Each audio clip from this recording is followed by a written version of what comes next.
ताज्जुब की बात है, आप खुद मंच पे तो अकेले खड़े हैं, नीतीश जी आपके साथ नहीं आते मंच पे।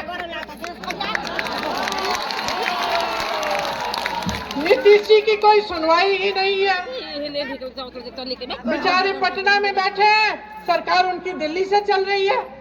जो बड़े बड़े निर्णय बिहार के लिए कर रहे हैं वो मोदी जी कर रहे हैं।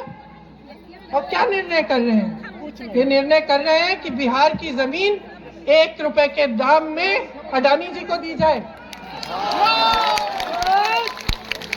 तो भाइयों और बहनों, आज आपकी परिस्थिति ठीक नहीं है। आपको कोई जरूरत नहीं है कि मेरे जैसा कोई दिल्ली से नेता आपको ये बात बताए। आप जान रहे हो, सुबह उठती हो बहन, काम करने के लिए जाती हो, है कि नहीं?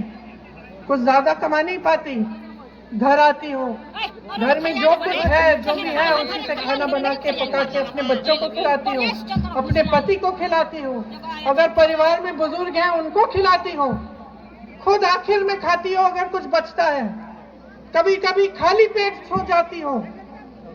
कोई तुम्हारी सहायता नहीं करता, कोई तुम्हारी सुनवाई नहीं करता, कोई आकर हाथ नहीं पकड़ता कि चलो हम मदद करेंगे। मुझे समझाने की जरूरत नहीं है, तुम जानती हो, अच्छी तरह जानती हो। और जब चुनाव के पहले वही 20 साल पुरानी सरकार चुनाव के 1 हफ्ते पहले तुम्हें 10,000 रुपए तुम्हारे खाते में भेजती है, तो तुम ये सवाल अपने मन में करती होगी कि 20 सालों से क्यों नहीं भेजा। तो ये सवाल करती होगी कि मैं तो 20 सालों से भूखी हूँ, मैं तो 20 सालों से संघर्ष कर रही हूँ, मेरा संघर्ष तुम पहचान नहीं रहे हो।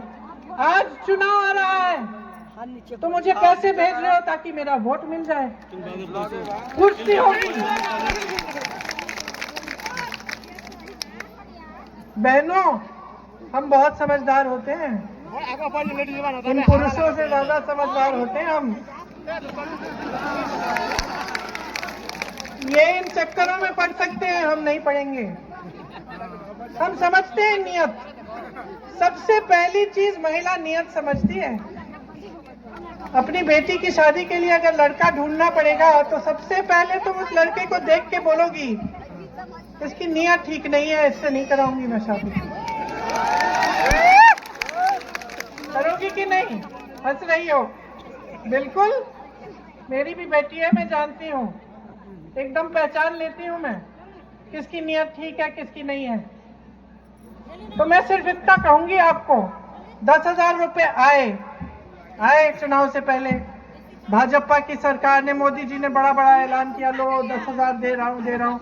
बहुत बड़ा एहसान कर रहे हैं आप पे, आप ही के पैसे आपको मिल रहे हैं। बाकी समय तो अडानी अंबानी को देते रहते हैं। ठीक है, अच्छी बात है, 10,000 मिल रहे हैं, ले लो। और एक बार मिलेंगे अभी चुनाव से पहले, ले लो, उससे कुछ अच्छा उसको बचा लो, बच्चों के लिए कुछ अच्छा कर लो, घर की मरम्मत कर लो, किसी का इलाज कराना है करा लो। लेकिन ये बात समझ लो, चुनाव के बाद नहीं मिलेंगे, ये सब सिर्फ चुनाव के लिए है। नियत समझ लो। जिसने इस देश की जमीन बड़े बड़े सेठों को दी, जिसने इस देश के कारखाने बड़े बड़े सेठों को दिए, जिसने इस देश की संपत्ति बड़े बड़े सेठों को दिए, जिसने इस देश के बड़े बड़े सेठों को लाखों करोड़ रुपए के लोन माफ कर दिए, लेकिन इस देश के किसान का 1 रुपया माफ नहीं किया, उसकी नियत को समझो। उसकी नियत सही नहीं है। पैसे लो और वोट अपने दिल से, अपनी जमीन के लिए, अपने बिहार के लिए, अपने भविष्य के लिए, अपने बच्चों के लिए महागठबंधन को दे दो। और सिर्फ मेरे कहने से नहीं, अपनी समझ से, ये देखो भाइयों, 20 सालों से क्या हो रहा है यहाँ बिहार में। ये धरती जो है इस देश का गर्व है, इस देश का केंद्र होती थी। ये धरती, इसने सबसे बड़े बड़े अधिकारी दिए, IPS दिए, IFS दिए, IAS दिए, बड़े बड़े नेता दिए, स्वतंत्रता संग्राम से लेकर आज तक बड़े बड़े नेता दिए। इस धरती में जो शिक्षा की व्यवस्था थी वो इतनी बढ़िया थी कि अच्छे अच्छे अधिकारी सिर्फ बिहार से आते थे। ठप हो गई है। सारी कंपनी कहाँ जा रही है? गुजरात में जा रही है। मैंने नहीं कही है बात, आपने कही है ये बात। सारी ठेकेदारियां कहाँ जा रही है? गुजरात। सारा काम किसके पास जा रहा है? कहाँ के सेठ है वो? गुजरात। सब वहां जा रहा है, सब वहां जा रहा है, सब अडानी जी अंबानी जी के पास जा रहा है। और यहाँ क्या हो रहा है? जब जब चुनाव आता है, चलो जनता को एक दूसरे से लड़ा लेते हैं, वोट मिलेगा। मैं उत्तर प्रदेश में काम करती थी। एक बार एक गांव में गई, कोई सड़क नहीं थी, पैदल गई, थोड़ी देर घर के अंदर घुस गई, एक महिला मिली। मैंने कहा बच्चे पढ़ा रही हो? कहती है नहीं, पाठशाला ही नहीं है। अच्छा, तो फिर क्या करती हो? यहाँ बैठे रहते हैं, मैं काम करती हूँ। ठीक है। पानी है? नहीं है। टूटी है लेकिन पानी नहीं आता। बिजली है? खंबा लगा था 10 साल पहले, बिजली नहीं आती। सही बात है, मैं तो यूपी की कर रही हूँ, यहाँ भी वही होगा। तो मैंने पूछा, अच्छा बताओ वोट किसको देती हो? इसी विधायक को देती हो जिसने तुम्हारा कुछ काम नहीं किया? कहती है दीदी वोट तो मैं इसी को देती हूँ। मैंने कहा क्यों? कहती है क्या है कि हमारे घर आते हैं ना, और जो पूजा के समय हमसे शपथ खिलवाए कि हम भाजपा को अपने धर्म के नाम पर वोट देंगे। तो मैंने कहा बहन, तुम्हें नहीं लगता तुम्हारा इस्तेमाल हो रहा है? तुम्हारा पानी नहीं है, बिजली नहीं है, सड़क नहीं है, पाठशाला नहीं है बच्चों के लिए, रोजगार नहीं है, और तुम बार बार वोट दे जा रही हो क्योंकि बार बार वो आके तुमको धर्म के नाम पर फुसला रहे हैं और धर्म के नाम पर तुम्हारा वोट ले रहे हैं। कभी धर्म के नाम पर, कभी जाति के नाम पर, कभी कुछ और कर देंगे। जहां जाओ बोलने लगते हैं कि भाई कांग्रेस वालों ने ये किया है, अपमान किया है, ऐसा किया है, वैसा किया है। ये सब फिजूल की बातें हैं, फिजूल की बातें हैं। अपना ध्यान मत भटकाओ।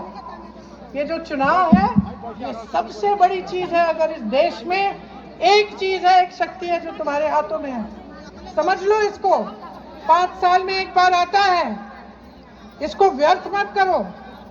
ये जो शक्ति है तुम्हारी, इससे तुम अपना ही भविष्य बना रहे हो, अपना ही भविष्य बिगाड़ रहे हो।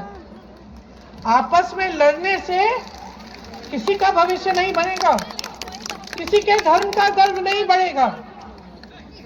आप लड़ोगे, आपका नुकसान होगा।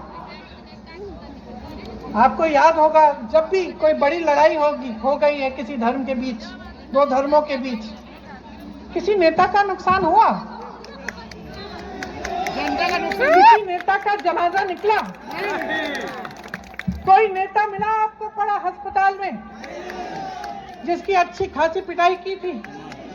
नहीं ना। कौन था? कौन था अस्पतालों में? किसके जनाजे निकले? गरीबों के, गरीबों के। हमेशा जब जब लड़ाई होती है तो नुकसान आपका होता है, खून आपका बहता है, लड़ाई आपकी होती है। बहनों, आप समझो इस बात को। आपके पास आते हैं, कहते हैं धर्म के नाम पर वोट दो। नहीं, विकास के नाम पर वोट दो, अपने नाम पर वोट दो। आपके लिए क्या कर रही है सरकार? कौन सा नेता आपके लिए काम कर रहा है? किसका चेहरा चुनाव के बाद दिखता है या नहीं दिखता है? पानी किसके घर में आ रहा है, क्यों आ रहा है? ठेकेदारियों से कौन अपने पैसे बना रहा है और कौन असली काम कर रहा है जनता के लिए? समझो, जो अपराध बढ़ा रहा है, जो माफियाओं को बढ़ा रहा है, समझो उसको, देखो। और हमसे अच्छा तो आप जानते हो। आपके गांव में आएंगे, मैं अगर आती और पूछती कि भाई बताओ कौन सा अच्छा नेता है, आप सीधा बता देंगे कि यही है जो आता है। तो पहचानो उसको, अपना वोट व्यर्थ मत करो। ये बड़ी बड़ी बातें सब लोग कर लेते हैं आपके सामने आकर, और नेता भी चालाक होते हैं, सब जानते हैं कि क्या कहना है चुनाव के समय, क्या नहीं कहना है। अब बाकी आप पर है, आपके विवेक पर है, आपकी समझदारी और आपकी जो देश के प्रति जिम्मेदारी है वो आप निभाओ। जो हमारा महागठबंधन है वो कई ऐसे काम करना चाहता है आपके लिए, हम लोग करना चाहते हैं।